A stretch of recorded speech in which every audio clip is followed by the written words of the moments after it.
This is OwlUp, where learning happens in minutes, not hours. For a deeper journey, explore all our courses at owlup.co. Now, let's dive in.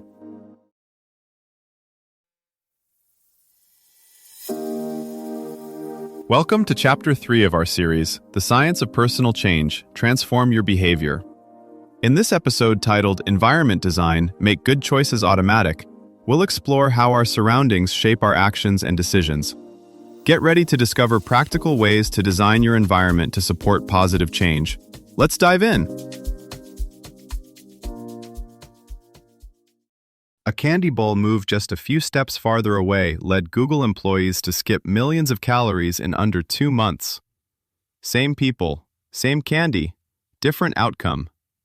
In this episode, we'll explore how tiny shifts in your surroundings quietly rewrite your daily decisions. If tiny shifts can quietly steer choices at Google, airports, and school cafeterias, what happens when you turn that same precision on your own life? Most people try to change by cranking up motivation or discipline. Environment design skips that fight entirely. It assumes you'll be tired, rushed, or distracted, and sets things up so you still default to the behavior you want. You're already living inside dozens of invisible scripts, where your phone sleeps at night, what's on your desk, which apps sit on your home screen, what's within arm's reach when you're stressed. Each of these is a silent vote for a future action. In this episode, we'll map the 4 main levers of environment design: placement, visibility, friction, and defaults. And you'll learn how to quietly rewire your kitchen, workspace, and phone so that better choices happen almost on autopilot. Most people treat behavior change like a willpower contest, then quietly blame themselves when it collapses on a stressful Tuesday. But in real life, it's the cluttered counter that decides you'll order takeout, the open laptop tab that chooses your next distraction, the buzzing phone that wins your focus. Before we tweak any levers, it helps to zoom out and notice where your current setup is already nudging you toward late-night scrolling, rushed breakfasts, or skipped workouts.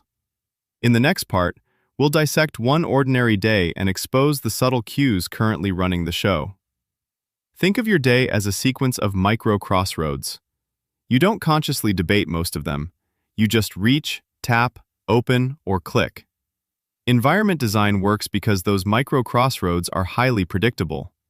You wake up roughly the same way, walk through the same rooms, open the same apps, hit the same energy dips. That repetition is your leverage. Start with where your hands actually go. Morning.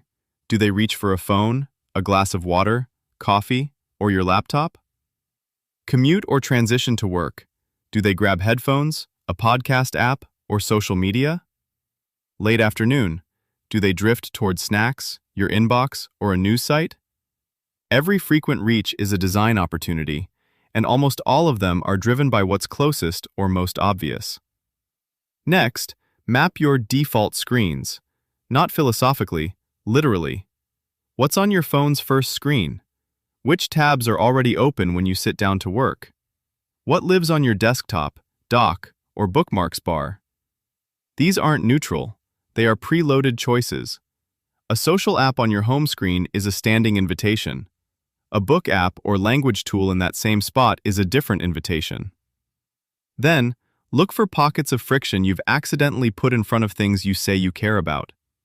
If your running shoes are buried in a closet, your budget sheet takes 6 clicks to open, or your notes app is hidden in a folder, you've quietly made your stated priorities harder than their competitors. Meanwhile, streaming, scrolling, and snacking are likely sitting on the red carpet.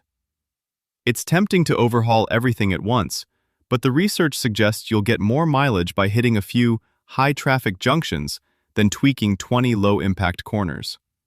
Those junctions are moments where you're tired, rushed, or in between tasks. First 30 minutes after waking, first 15 minutes at your desk, mid-afternoon slump, and the hour before bed. In each of these windows, ask one question. What does my current setup make the easiest thing to do? Don't judge the answer, just get specific. That specificity is what will let you rearrange things later so that the easiest action is also the one you're actually proud of. Open your fridge door. The top shelf practically nominates tonight's dinner. Leftovers, sauces, or whatever's been staring at you all week. Now picture that same shelf holding pre-chopped vegetables, washed berries, or ready-to-heat meals. You haven't become more disciplined, you've just quietly reassigned the starring role. At work, the equivalent is your landing zone. If the first thing you see is email, you'll start the day reacting. Shift a single document and your first 10 minutes tilt toward focused output instead of inbox whack-a-mole. One manager I coached stopped checking messages before 10 a.m. simply by placing a printed one thing task list on her keyboard each night. She physically moved it to touch her laptop in the morning, and her hands followed the script. The same pattern shows up on your phone. A meditation app set as your alarm turns waking up into a one-tap path to 3 quiet minutes, unless you let social apps share that front row and compete for the first swipe. Future implications stretch beyond where you put your snacks and apps. Offices might rearrange layouts based on anonymized movement data, so deep work zones feel like quiet side streets and chat areas feel like lively town squares. Cities could tune lighting, signage, and public benches to guide safer routes home. The risk? If only companies control the controls, your choices may quietly serve their goals more than yours. Expect growing pressure for opt-outs, audit trails, and visible "Who decided this" labels on major defaults. You don't need a full renovation.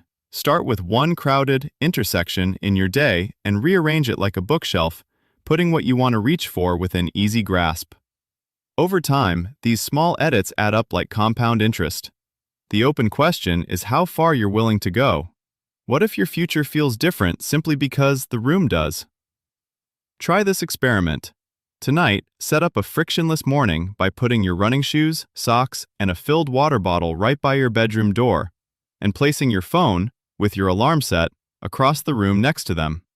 Hide your evening junk snack in the hardest-to-reach cabinet and put a bowl of washed fruit or nuts in its spot on the counter. Tomorrow morning, when the alarm goes off, notice how likely you are to put on the shoes and step outside before checking email or social media. Do this for 3 mornings in a row and simply observe.